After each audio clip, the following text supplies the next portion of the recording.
जोहार आप सभी स्टूडेंट्स का आप सभी के YouTube channel Jharkhand math zone पर मैं सहीन चंद्रा आप सभी स्टूडेंट्स का स्वागत करता हूं आप सभी के YouTube channel Jharkhand math zone पर। तो पहले बच्चों आप सभी का स्वागत है लेक्चर नंबर 39 में और क्वेश्चन नंबर 17 में। तो चलिए इसको स्टार्ट करते हैं। क्या क्वेश्चन है, z minus p x minus q i equal to a into x square plus Y square plus Z square का पावर हाफ। और ये बहुत ही इंपॉर्टेंट है एग्जाम पॉइंट ऑफ व्यू से। तो देखिए आपको लेफ्ट हैंड साइड में पी एक्स और मतलब p p plus q q और राइट हैंड साइड में आर का फॉर्म में लाना होता है इक्वेशन को। हमेशा याद रखिएगा किसी भी पार्शियल डिफरेंशियल इक्वेशन मतलब लैग्रांजेस पार्शियल डिफरेंशियल इक्वेशन को p p plus q q equal to r के फॉर्म में आपको लिखने आना चाहिए, तभी आप क्वेश्चन को सॉल्व कर पाएंगे। तो इसको सबसे पहले हमने क्या किया, p p plus q q equal to r के फॉर्म में लिख दिया।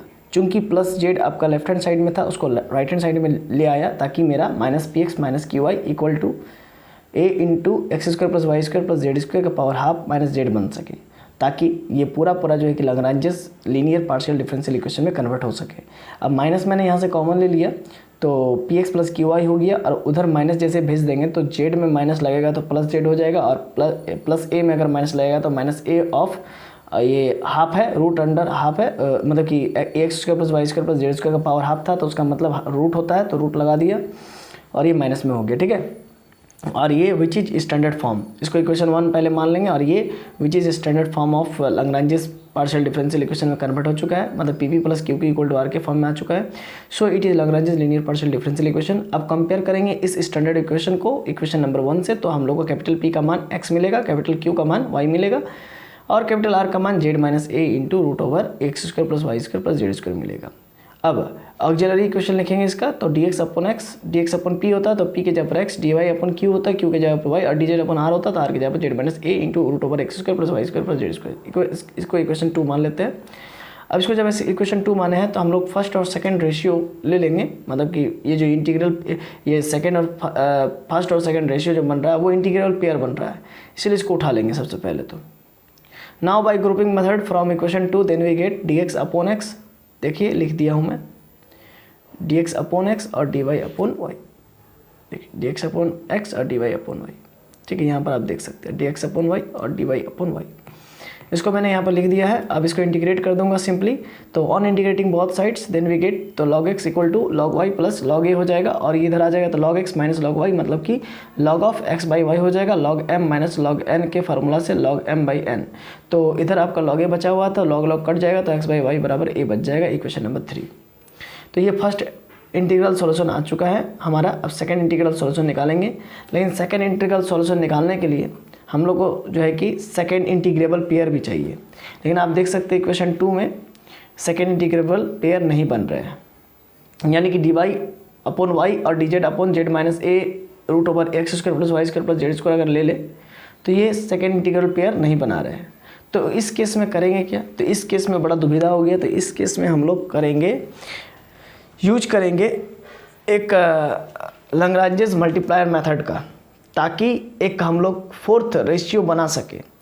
और उस फोर्थ रेशियो को जब हम लोग बना लेंगे तो हम लोग देखेंगे क्या कि वो जो फोर्थ रेशियो है वो इंटीग्रेबल है। और उस फोर्थ रेशियो को हम लोग किसी भी है ना एक रेशियो के साथ जब ले लेंगे, है ना, जैसे कि dx के साथ ले लीजिए, चाहे dy के साथ ले लीजिए, चाहे dz के साथ ले लीजिए, मतलब 3 में से किसी एक रेशियो के साथ जब हम उस फोर्थ रेशियो को ले लेंगे तो वह जो नया रेशियो आया है फोर्थ रेशियो, उस फोर्थ रेशियो और इन 3 में से कोई एक रेशियो का जब आपस में सम्मिश्रण करेंगे तो दोनों इंटीग्रेबल पेयर बनाएगा।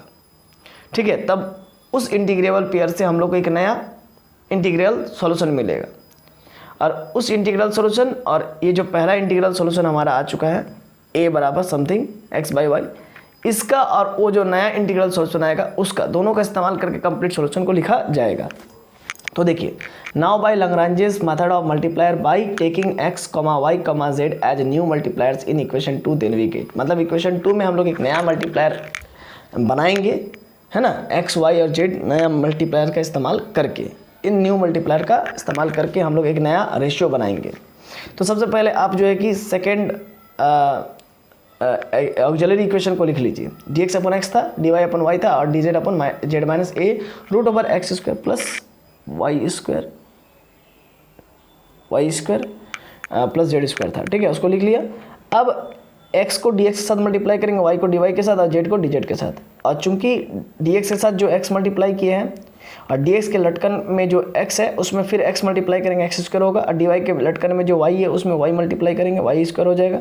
और dz के जो लटकन में z minus a root over x square plus Y square plus Z square है, उस लटकन में भी dz के लटकन में भी z को मल्टीप्लाई कर देंगे। तो होगा क्या, जेड स्क्वायर और माइनस az और root over x square plus Y square plus Z square. अब यहाँ पर ट्विस्ट है कहानी में, क्या करेंगे क्या कि लेट कर लेंगे x square plus Y square plus Z square को टी का स्क्वायर लेट कर लेंगे।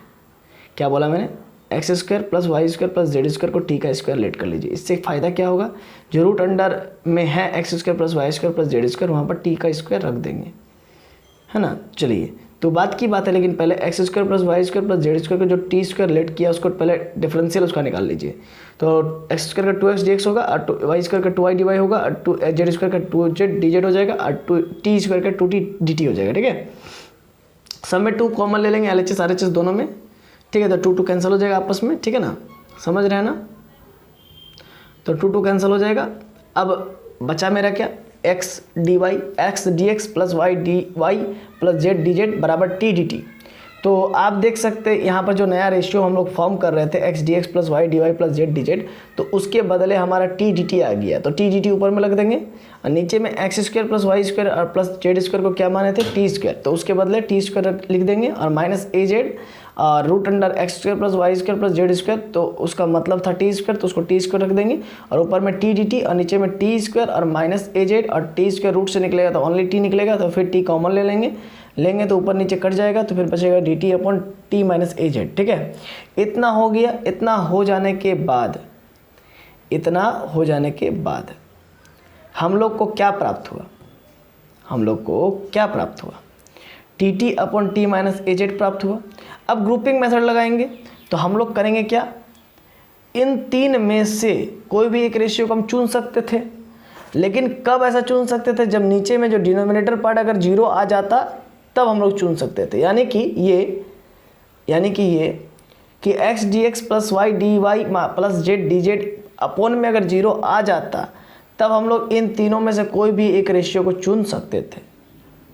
ठीक है, लेकिन यहाँ पर ऐसा नहीं आया। आप देख सकते हैं डी टी माइनस ए जेड आया हुआ है, मतलब नीचे में 0 नहीं है। इसका मतलब बुद्धिमानी यहाँ पर दिखाना पड़ेगा, कोई एक ही रेशियो को चुनना पड़ेगा, सिलेक्टेड रेशियो, जो कि हम लोग D Z upon Z minus A root over x square plus Y square plus Z square को चुन लेंगे। तो by grouping method again D Z upon Z minus A root over Z square plus Y square plus Z square equal to D T upon T minus A Z को चुन लिया। अब चूंकि X square plus Y square plus Z square का value मेरा T square था, तो उसको भी रख दिया मैंने, पुट कर दिया। तो हमारा हुआ क्या, D Z upon Z minus A T और D T upon T minus ए जेड। इतना हो जाने के बाद हम लोग यहाँ पर अब ग्रुपिंग मेथड लगाएंगे। इतना हो जाने के बाद हम लोग यहाँ पर फिर से ग्रुपिंग मेथड का स्पेशल टाइप लगाएंगे, स्पेशल केस लगाएंगे ग्रुपिंग मेथड का।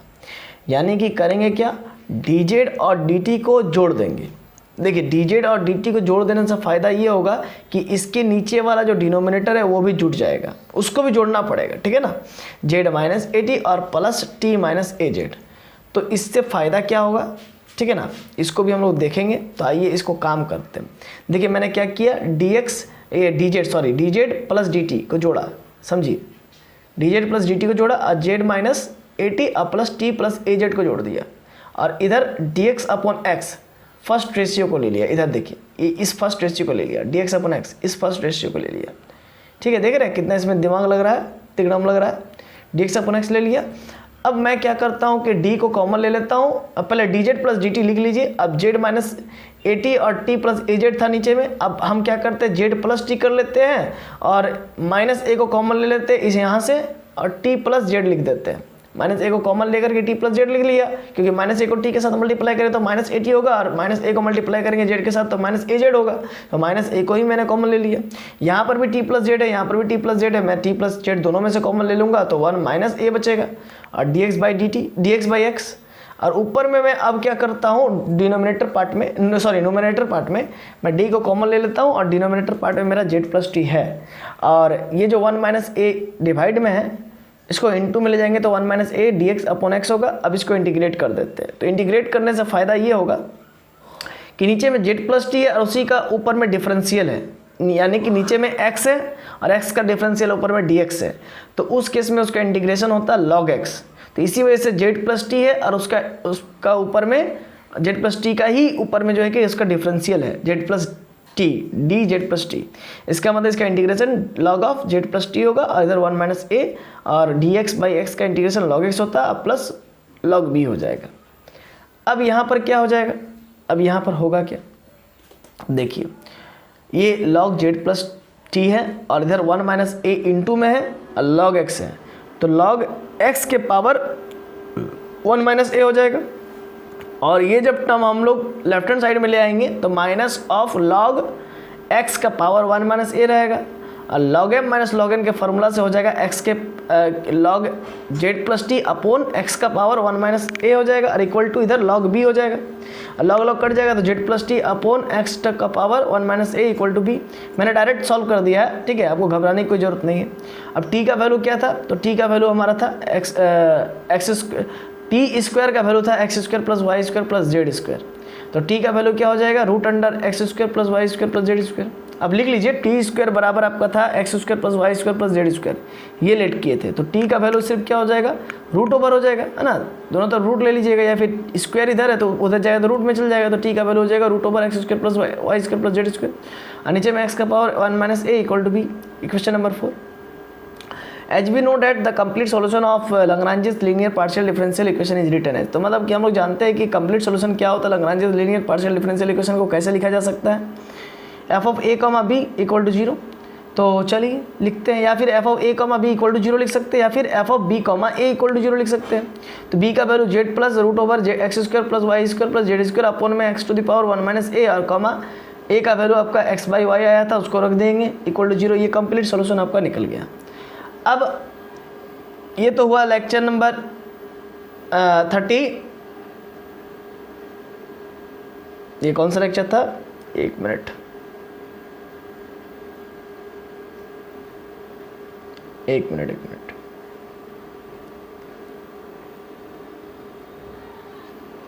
ये लेक्चर नंबर 39 था, ठीक है, ये क्वेश्चन नंबर 17 लेक्चर नंबर 39 था, ठीक है ना। तो चलिए मिलते हैं और ये आशा है कि आपको ये चीज़ समझ में आ गया होगा। और इसका नोट्स चाहिए तो आप लेक्चर नंबर 16 में इंटर कीजिए, सॉरी अगर आपको इसका नोट्स चाहिए question number 16, question number 17, question number 18, question number 19 और क्वेश्चन नंबर 20 का अगर आपका नोट्स चाहिए इसका इन 5 लेक्चर्स का 16, 17, 18, 19, 20, तो आप क्या कीजिए, आप लेक्चर नंबर 38 में विजिट कीजिए और वहाँ पर गूगल ड्राइव का मैंने लिंक दे रखा है नोट्स का, वहाँ पर क्लिक कीजिए और आपको मिल जाएगा सारा नोट्स, ठीक है। तो आशा है कि ये वीडियो लेक्चर आपको समझ में आ गया होगा। तो चलिए मिलते हैं नेक्स्ट वीडियो लेक्चर नंबर 40 में। तब तक के लिए जोहार, खुश रहिए, आबाद रहिए, पढ़ते रहिए, धन्यवाद।